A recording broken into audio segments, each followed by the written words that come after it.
Ave María Purísima. Pues primero quiero darle gracias a Dios por la bendición y el honor de estar en este templo de San Martín con ustedes. También a María Elena, a su esposo Alexis y todo el grupo de personas que hicieron posible que yo esté con ustedes aquí hoy. Pues voy a comenzar con esta reflexión sobre el don de la vida. En esto se me pide también hablar de la tragedia del suicidio. Son temas que han escogido las personas acá que me invitaron. Voy a comenzar pidiéndole al Espíritu Santo su ayuda para que en la palabra nos inspire. Y les voy a leer de la carta de San Pablo a los Romanos, en el capítulo 1, desde el versículo 1. Y dice: de Pablo, siervo de Cristo Jesús, apóstol por un llamado de Dios, escogido para el Evangelio de Dios. Esta buena nueva, anunciada de antemano por sus profetas en las Santas Escrituras, se refiere a su Hijo que nació de la descendencia de David según la carne, y que al resucitar de entre los muertos, por obra del Espíritu de Santidad, ha sido designado Hijo de Dios, revestido de su poder, de él Cristo Jesús nuestro Señor. Hemos recibido gracia y misión para que en todos los pueblos no judíos sea recibida la fe, para gloria de su nombre. A estos pueblos pertenecen ustedes, elegidos de Cristo Jesús, que están en Roma, a quienes Dios ama y ha llamado y consagrado. Que Dios nuestro Padre y de Cristo Jesús el Señor les lleguen la gracia y la paz.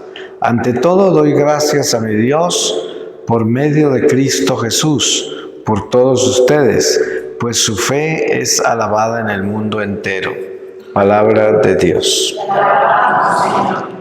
Creo que tiene mucho eco el micrófono.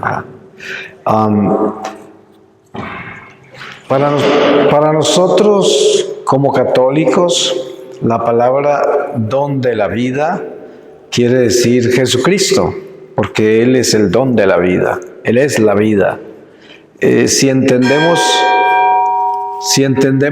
quién es Jesucristo, entendemos que Jesucristo es el Redentor y es quien nos ha traído la vida, porque estábamos muertos en el pecado. Es el catecismo, ¿no? Nuestra doctrina católica nos enseña que nosotros vivimos en el destierro, o sea, en un mundo caído, en la oscuridad. Jesús vino a nosotros para sacarnos de acá. Y por eso Jesús se conoce como el camino para salir de acá. Se conoce como la verdad, porque Él nos revela la verdad que contradice a este mundo y nos promete la vida. Por eso, ¿quién es el don de vida? El don de la vida se llama Jesús, porque antes estábamos muertos en el pecado, pero Él, cuando muere en la cruz, derrota la muerte y resucita y supera algo que nunca se había superado. Todo el que había muerto hasta ese momento nunca había salido de la tumba. Porque des en cuenta que las resurrecciones que Jesús hace en su vida pública, como la que le hizo a Lázaro, fue una resurrección temporal, porque Lázaro, Jesús lo resucita, pero después muere en Francia. Es más, allá está su cuerpo en Marsella, porque fue después de que huyó de Jerusalén, cuando destruyeron a Jerusalén los romanos. Él y sus dos hermanas se fueron a Francia y San Lázaro fue el primer obispo de Marsella. Entonces, estas personas que resucitó el Señor volvieron a morir, pero Él es el único que ha salido entre los muertos y no volvió a morir. Entonces, aquí está el don de la vida, es el único que tiene la vida. Ustedes han visto en este mundo cuántos héroes tenemos, incluso los mismos apóstoles, incluso los mismos santos de todos los tiempos. Sin embargo, ¿quién ha salido de la tumba como Jesús? Nosotros seremos transformados al final de esta vida en Jesucristo si vivimos fieles a Él, y Él nos resucitará en el último día como lo prometió. Pero la vida es Jesucristo. Ahora, entendemos que en este mundo vivimos en una batalla espiritual contra la muerte. Todo lo de este mundo material señala la muerte. Es obvio que cada uno de nosotros nace con una sentencia de muerte. Todos estamos sentenciados a morir. Todos llevamos esa lápida en la espalda con nuestro nombre. Lo único que falta es la fecha, que solo Dios la conoce, pero todos estamos sentenciados a muerte. Pero la gracia en Jesucristo es que Él, en fe, como nos promete la vida, nos dice: si me siguen a mí, si me imitan a mí, si obedecen mi evangelio, no morirán, tendrán vida eterna. Entonces nosotros, desde ahora, en fe, podemos tener una mirada de vida eterna desde esta temporalidad. Esto cambia totalmente la persona. Si usted vive con una conciencia plena de que no va a morir, sino que al final de esta vida se transformará, usted es otra persona ya, porque usted no está dominado por las leyes naturales. Usted no depende del destino del mundo. Usted depende de Dios. Cree en Dios, confía en Dios y está seguro que no morirá. A pesar de que su cuerpo se pudrirá, lo enterrarán, pero su alma continuará viva y viva en la luz. Esto para el cristiano se le comprueba y es un desafío muy grande en un funeral. Miren que un funeral es la prueba más grande de fe. Usted está en un funeral y tiene solo dos opciones como cristiano. Usted encuentra la verdad de su fe, hasta dónde la vive, o su religión sin espíritu, sin esperanza. Entonces, en un funeral donde uno tiene la fe de vida eterna, uno sabe que esa persona que está ahí, en ese ataúd que ya partió, simplemente se transformó. Si es una persona que vivió con Dios, uno sabe que se transformó y no murió, que continuó viviendo. Y esto es una esperanza muy grande, un consuelo, una sabiduría extraordinaria que recibimos por el Espíritu Santo y que cambia nuestra vida. Porque el duelo nuestro lo viviremos. Miren que Jesús, sabiendo que iba a resucitar a Lázaro, lo lloró al frente de su tumba, porque estaba compartiendo el duelo de sus hermanas y de todos los que lo querían, y él lloró. O sea que nosotros lloraremos a nuestros muertos, aunque creamos que siguieron viviendo, pero con la conciencia y la sabiduría de que no se desaparecen de nuestra vida, o que continuaremos viviendo. Es más, entramos a un estado superior, a un estado de gracia absoluta, porque morir para nosotros es nacer a la vida eterna, es nacer al Espíritu, que es lo que Jesús le trataba de explicar a Nicodemos. Y Nicodemo, siendo un maestro de la ley judía, no entendía qué le quería decir Jesús cuando le dijo: tienes que nacer de nuevo del Espíritu para tener vida eterna, para salvarte. Y él no entendía cómo un hombre viejo podía regresar al vientre de su madre para nacer de nuevo. Así de poco entendía el lenguaje espiritual de Jesús. Y esa es una muestra de lo que es el conocimiento intelectual de Dios, la teología, que es meramente intelectual. Así tenemos incluso sacerdotes en nuestra iglesia y teólogos que son maestros de la teología, pero que no tienen espíritu y no creen muchas cosas sobrenaturales. Muchos teólogos no creen que existe el infierno o que que es necesaria la confesión, son antidogmáticos muchos de ellos. Y así Nicodemo no entendía qué le decía el Señor, pero el Señor con mucha claridad estaba explicando que nosotros nacemos a la plenitud de la vida en el momento en que terminamos esta vida terrenal.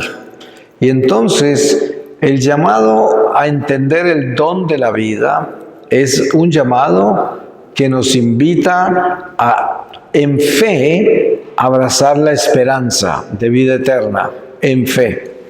¿Se acuerdan que Jesús tuvo una experiencia con sus apóstoles al resucitar? La primera vez que se les apareció a todos que estaban unidos rezando en ese cuarto de arriba, instituyó el sacramento de la confesión y les sopló el Espíritu para que entendieran lo que les iba a decir, porque todavía no habían recibido el Espíritu Santo. Pero Santo Tomás no estaba entre ellos, y cuando le contaron que habían visto a Jesús y todo lo que él hizo, no creyó. Él dijo: tengo que meter mis dedos en sus llagas y mi mano en su costado. La segunda vez cuando aparece Jesús, ya está Tomás. Y él inmediatamente lo ve, se hinca y dice: Señor mío y Dios mío. Esto es tan trascendental que es parte de nuestra divina liturgia. Está en la liturgia lo que Santo Tomás dijo, pero Jesús inmediatamente él se hincó y le dijo eso, le dijo: Tomás, porque me ves, crees. Dichoso el que cree sin ver. Y esta invitación que hace Jesús es la invitación que tenemos en la iglesia para espiritualizar nuestra religión, nuestra vida. Los misterios que nos han sido revelados a través del Evangelio y la misma doctrina en el catecismo deben tener espíritu, que quiere decir hacer lo que Jesús le pidió a Tomás. Dichoso el que cree sin ver. Hay muchas cosas de nuestra fe que no entendemos. ¿Cuántas veces leemos la palabra de Dios y quedamos como, wow, no entendemos? Pero no se trata de entender, se trata de creer que es la palabra de Dios y que como es la palabra de Dios es perfecta y aunque yo no la entienda, viene de Dios. Eso es lo que importa, creer sin entender. Es lo mismo que creer sin ver. Y por eso no se trata nunca de cuestionar. Ustedes han visto toda esta gente súper inteligente que están llenos de preguntas, escudriñando los misterios de la fe. ¿Y por qué? ¿Y por qué? ¿Y por qué? ¿Y por qué? Y de eso están hechos los ateos. De eso está hecha la soberbia humana. ¿Por qué? ¿Por qué? ¿Por qué? Al final, ese por qué es un espíritu rebelde. Porque hay dos caminos. O uno obedece y considera que a quien uno obedece, lo obedece incondicionalmente, sin importar, o no obedece. Son los dos caminos. Es como el matrimonio. Usted se casó, usted es fiel y no debería tener que hacer ningún esfuerzo para serle fiel a su cónyuge. Pues ¿qué tal que usted tuviera que hacer un esfuerzo para ser fiel? Eso quiere decir que no ama. Porque cuando uno ama, no tiene que hacer esfuerzo. Uno es naturalmente fiel. Por eso Jesús dice: mis mandamientos son fáciles, mi yugo es liviano. Y cuando uno mira los mandamientos y el yugo de esta vida, se puede preguntar: ¿cómo puede decir eso? Si esta vida es tan dura y los mandamientos no son fáciles de cumplir. Pues claro, si uno no es fiel, si uno no es obediente, qué difícil que es cumplir los mandamientos. Pero como dice San Juan Evangelista, si uno dice que ama a Dios, pero no obedece sus mandamientos, es un mentiroso.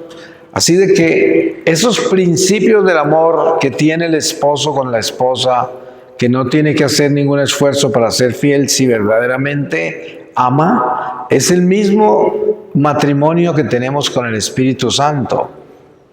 No deberíamos tener que hacer ningún esfuerzo para obedecerle a Dios. Si es que lo amamos, tendría que ser un matrimonio perfecto con Dios. Entonces, la tarea nuestra es la obediencia. Miren ustedes todas las trampas que hay en la iglesia con la jerarquía, con el papado, con los obispos, con los mismos párrocos.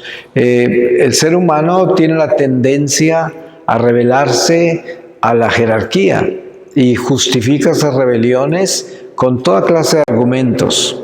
Y resulta que los santos nos enseñan y los tomamos como ejemplo porque están en el cielo y por algo triunfaron, ¿no? Entraron a la victoria. Lo que pensaban estaba correcto. La mayoría de los santos han dejado un legado que dice: el que obedece no se equivoca. Desen cuenta, un ejemplo, Santa Rita de Casia. No sé cuántos de ustedes conocen su historia, pero en Santa Rita de Casia hay un pasaje de su vida extraordinario con relación a la obediencia. La superiora le pide que riegue un tallo que está muerto.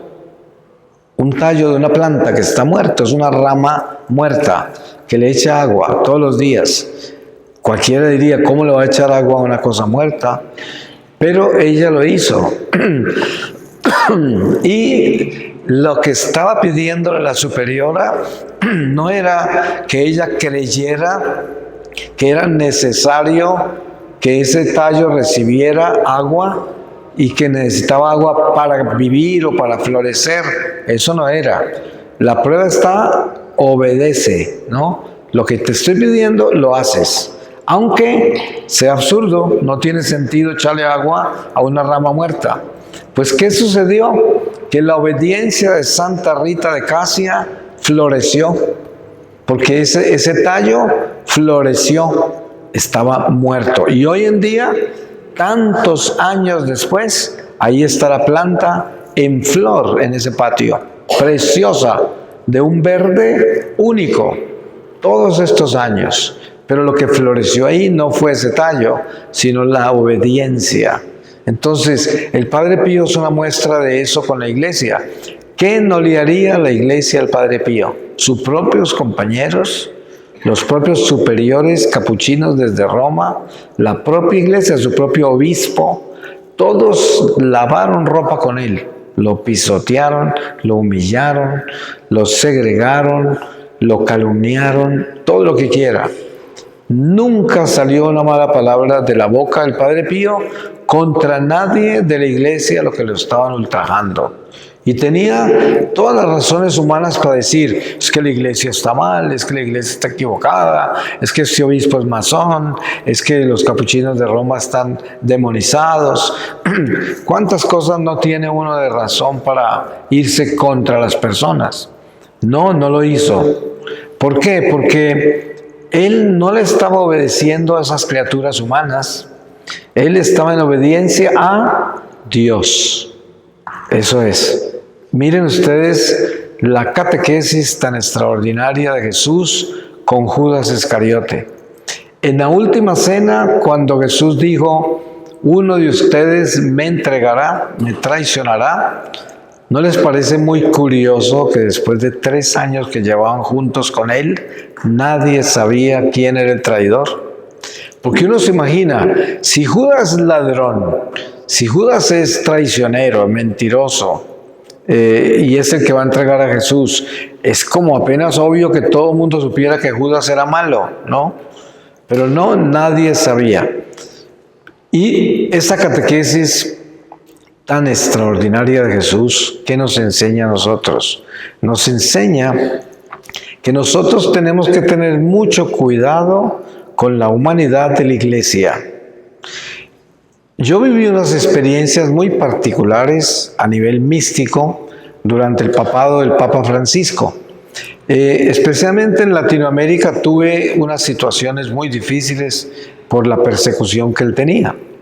Yo personalmente habían cosas de la doctrina social del Papa que no me entusiasmaban, pero había algo que yo sabía y que yo lo había aprendido del Señor, y es que nunca, jamás podría yo ni siquiera pensar en atreverme a irme contra el Papa, pero ni en los sueños más salvajes, nunca, porque sería el error más grande, porque precisamente esa humanidad del Papa podría ser mi piedra de tropiezo completa, porque sin importar en qué anda el Papa, yo le obedezco a la Iglesia, a Jesús. Y cuando vengo a esta parroquia, ¿a quién vengo a visitar acá? Yo no vengo a visitar al párroco, yo vengo a visitar a este Señor que está aquí en este sagrario. Esa vela que está prendida ahí es mi alma adorando al Señor. Es su alma, nuestra alma, adorando al Señor con una luz del destierro. Esa vela representa nuestro destierro. Esa vela representa nuestra súplica a Dios. Esa vela representa nuestra presencia de adoración al Santísimo. Por eso está prendida esa vela. Pero ¿a quién estamos adorando? Al que está en ese sagrario. El cura es un instrumento como yo soy, como ustedes son. Entonces yo no vengo a ver al cura. Y si el cura se para en la cabeza y hace cosas horribles, a mí no me va a quitar mi amor a este Señor que está en el sagrario, porque a Él fue a quien vine a ver. Entonces, ¿dónde está la trampa? En la humanidad de la Iglesia. Por eso me da tanta tristeza cuando oigo a la gente justificar las persecuciones que le hacen a la Iglesia, a los mismos parroquianos, al cura, al obispo, al papa. Todo eso está equivocado. Lo único que está correcto es el silencio, la prudencia, estar siempre prudente y que no salgan palabras de nuestra boca para criticar o juzgarnos entre nosotros. Eso no se puede hacer. Y qué difícil que es. Ustedes se dan cuenta, como dice el apóstol Santiago, que tiene una de las catequesis más hermosas sobre la lengua. Él dice, el hombre ha sido capaz de domar hasta los animales más gigantescos. Ballenas, elefantes, animales gigantescos los ha domado el hombre. Los maneja con una cuerda, a veces con la voz solamente. Se ha visto ballenas manejadas con un grito, pero nunca ha podido domar su lengua. Es el animal más brioso, más difícil, más resbaloso, más rebelde, nuestra lengua. Y por la lengua han caído imperios enteros. Se han destruido matrimonios, amistades, con la lengua, con una sola palabra que sale de la lengua. Por eso, una de nuestras tareas más importantes es asegurarnos de cerrar la boca. Como dice el refrán criollo, en boca cerrada no entra mosco, ¿no? Por eso nosotros tenemos que aprender a que la prudencia, el silencio, el recato, la humildad son esenciales para construir un buen corazón, para edificarnos en el amor. Que seamos capaces de contenernos. Y así quiera yo ahorcar a otro que está al frente mío, que está haciendo cosas y barbaridades contra mí, o algo que no me gusta, algo que me escandaliza, y que sea capaz de estar en silencio y por dentro renovarme, perdonar y orar por esa persona. En vez de odiarla, buscar cómo desquitarme, guardar lo que dijo para después con eso mismo herirlo, sino sanarlo, inmediatamente lo oigo. Mientras estoy oyéndolo, por dentro lo estoy sanando. No me estoy hiriendo con eso, sino que me estoy sanando, liberándome de lo que estoy escuchando. Y esto es importantísimo porque es una disciplina espiritual que la necesitamos, porque nosotros dependemos de la sangre. Ustedes saben que la sangre es vida. ¿Qué sucede cuando una persona muere? La sangre se detiene, deja de circular y muere. Y es más, la sangre se pudre. En pocas horas se pudre la carne, la sangre. Entonces dependemos de esa sangre que circula. Pero al mismo tiempo Mientras la sangre nuestra circula por dentro de nuestro cuerpo, la sangre no tiene sino dos direcciones: se está corrompiendo o se está purificando. Ustedes se dan cuenta, cuando usted tiene ira, la ira se manifiesta en su rostro. ¿Cómo se pone su rostro con la ira? Rojo, ¿no? ¿Y ese rojo de dónde viene? De la sangre hirviendo mala. ¿Cómo será de mala esa sangre? Que le puede hacer daño a uno de sus órganos vitales. En un momento de rabia muy grande, te puedes dañar el hígado, los riñones, el corazón, el estómago, los ojos, el cerebro.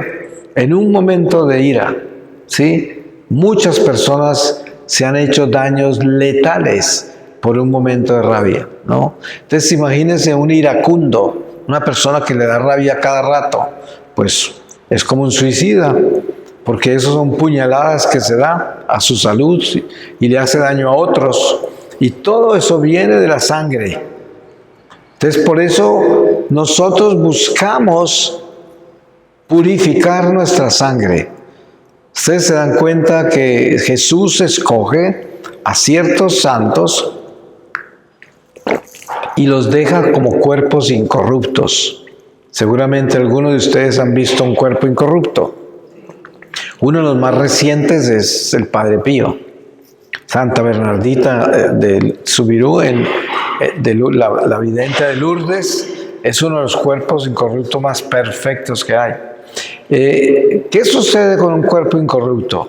Miren ustedes que ningún cristiano de las sectas tiene un cuerpo incorrupto, ningún pastorcito de esos.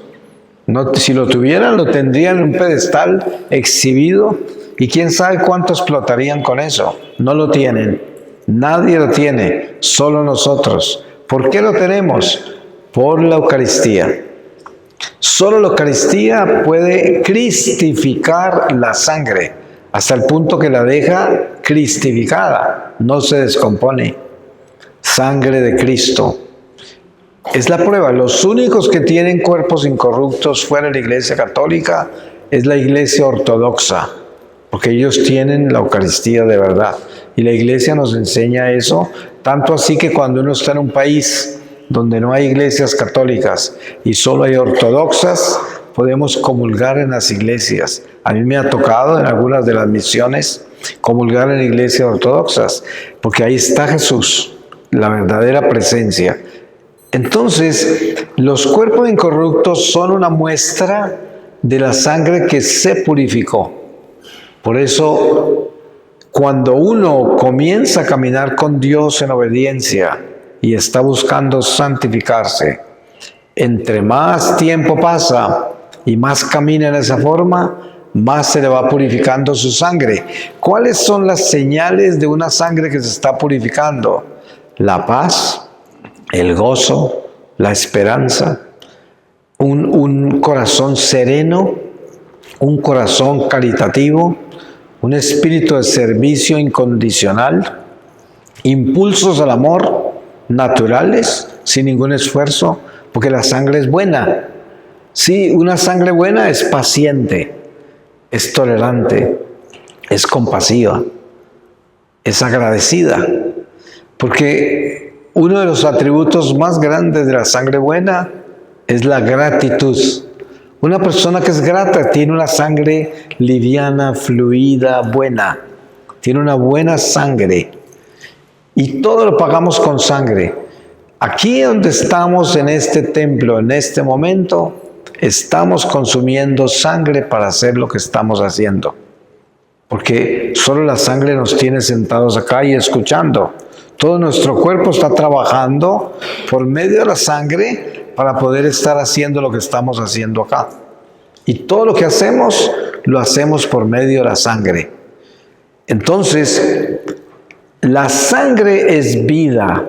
O sea que el don de la vida está directamente relacionado con la sangre. Por eso es que se dice, la sangre de Jesús compró nuestra cárcel, ¿cierto? Nosotros éramos prisioneros del pecado, prisioneros del demonio, y con la sangre del Señor, que es una sangre pura, nos compró, nos liberó, nos desató. Y por eso, cuando nosotros entendemos ese don de la vida a través de la sangre, sabemos que para romper estas cadenas de la mortalidad, tenemos que purificar nuestra sangre, que quiere decir santificarse. Eso es purificar la sangre, volvernos buenos. Ahora hay un pasaje acá, dentro de la invitación de esta reflexión, que habla de la tragedia del suicidio. Es una solicitud que se hace. Yo les puedo compartir una experiencia personal. Un hermano mío se suicidó y estaba en pecado cuando se suicidó. Cuando yo empecé, y esto sucedió antes de que el Señor se me apareciera, antes de mi encuentro con Dios. Pasaron como 3 años de mi vida misionera y yo siempre tenía la inquietud del destino de mi hermano, dónde había terminado. Pero no lo tenía como una obsesión, sino lo tenía como una oración, lo tenía como una intercesión, una intención, así lo llevaba, en silencio. Y la misión, pues, siempre lo ofrezco por todas esas intenciones. Y un día estaba en una aparición que está aprobada por la iglesia, que es muy preciosa, que es Nuestra Señora de Knock en Irlanda. No sé cuántos de ustedes la han escuchado, pero los que no la han escuchado la pueden buscar en Google. Knock, K-N-O-C-K, Knock. Es un pueblito muy pequeño de Irlanda. Hay una aparición durante una de las hambrunas, después de que el cura de la parroquia, de una iglesia muy pequeña, celebró 100 misas por las almas de purgatorio, pidiéndoles ayuda por esa hambruna de Irlanda. El día que terminó las 100 misas, cerró la iglesia.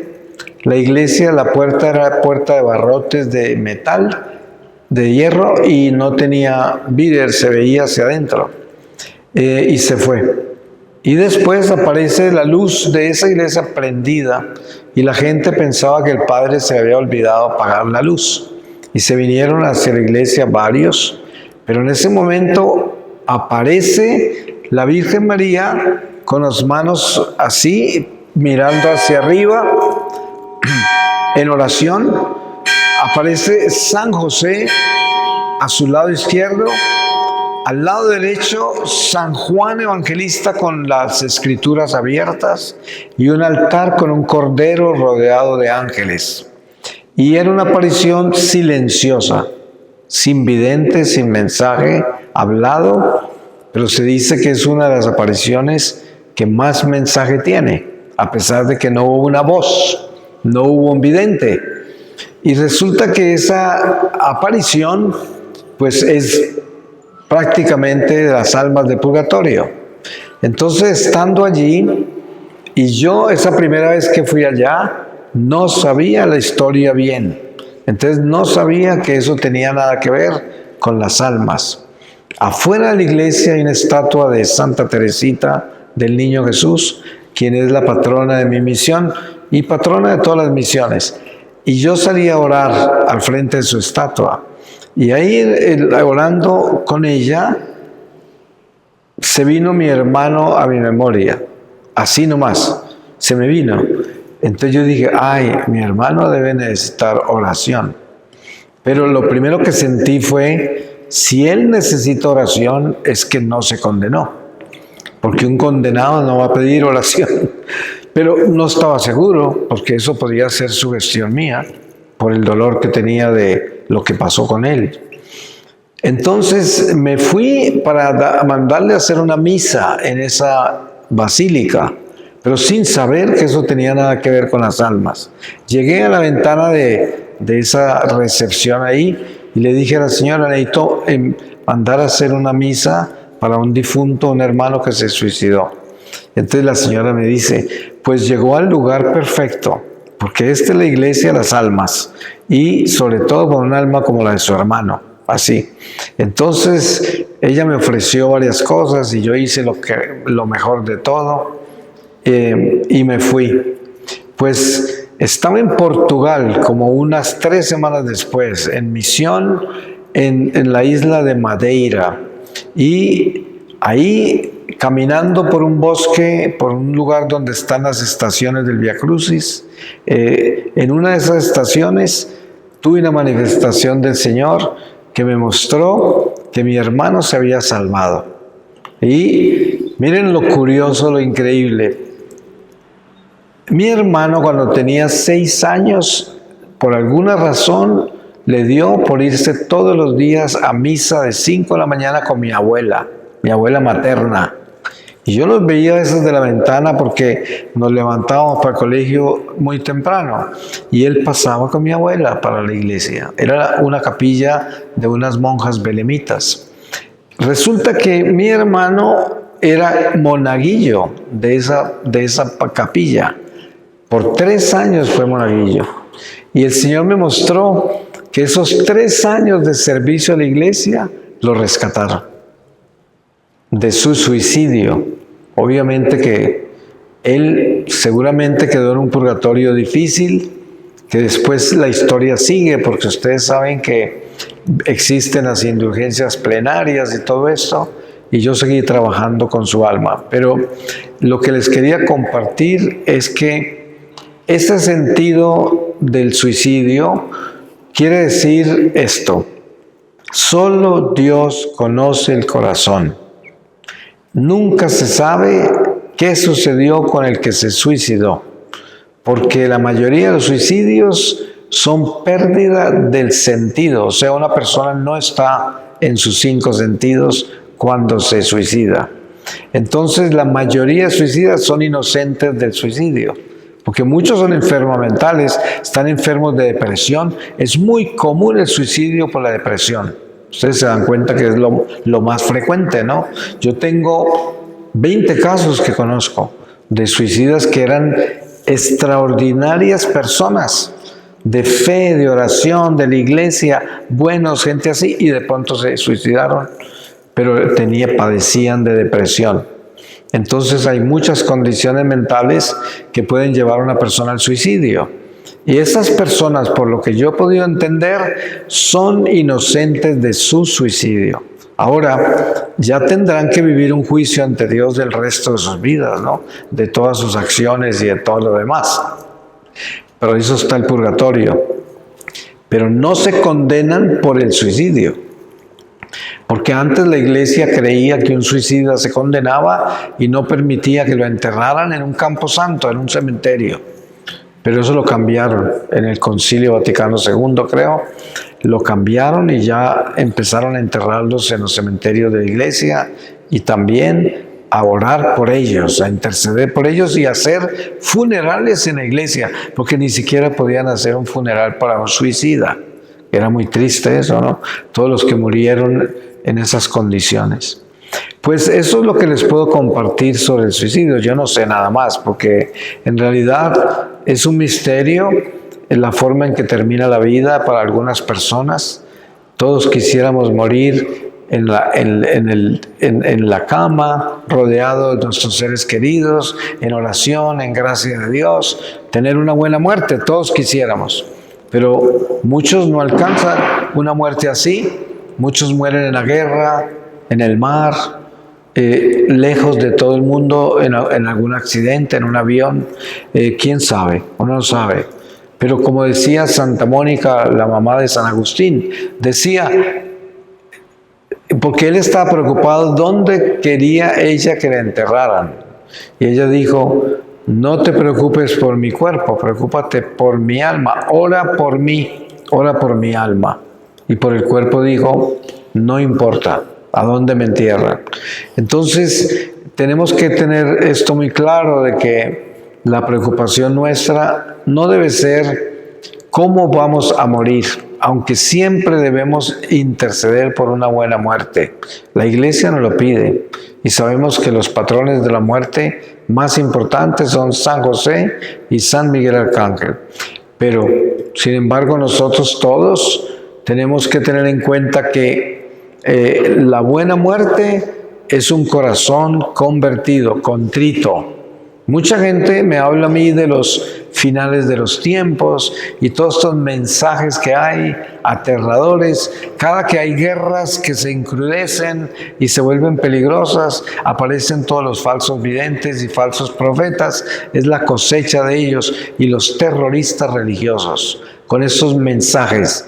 Yo detesto eso, porque yo pienso que nosotros como católicos lo último que necesitamos es preocuparnos por el futuro, cuando el Evangelio es muy claro. Jesús dice: a cada día con su afán.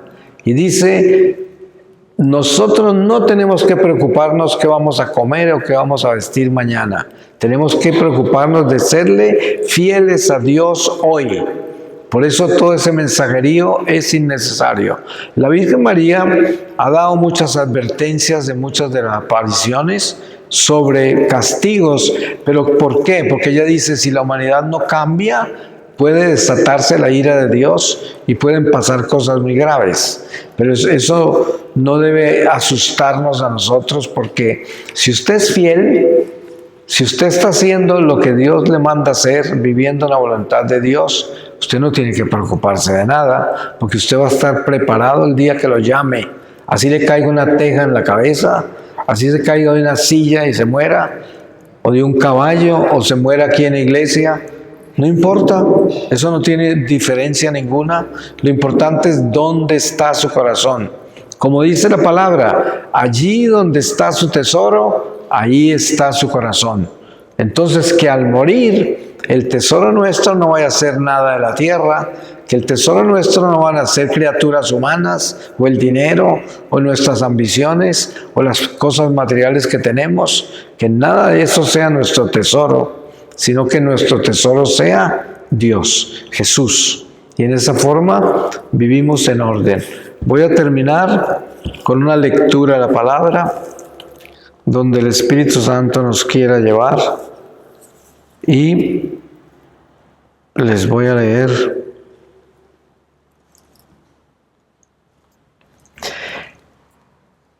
de la carta a los Gálatas, en el capítulo 6, desde el versículo 1. Hermanos, si alguien cae en alguna falta, ustedes los espirituales corríjanlo con espíritu de bondad. Piensa en ti mismo, porque tú también puedes ser tentado. Lleven las cargas unos de otros, y así cumplirán la ley de Cristo. Si alguno se cree algo cuando no es nada, se engaña a sí mismo. Que cada uno examine sus propias obras, y si siente algún orgullo por ellas, que lo guarde para sí y no lo haga pesar sobre los demás. Para esto sí que cada uno cargue con lo suyo. El que se hace instruir debe retribuir al que lo instruye con cualquier cosa que tenga. No se engañen, nadie se burla de Dios. Al final cada uno cosechará lo que ha sembrado. El que siembra en la carne y en la propia, cosechará de la carne corrupción y muerte. Palabra de Dios. Pues le damos gracias a Dios y lo bendecimos, porque Él es santo y misericordioso. Amén.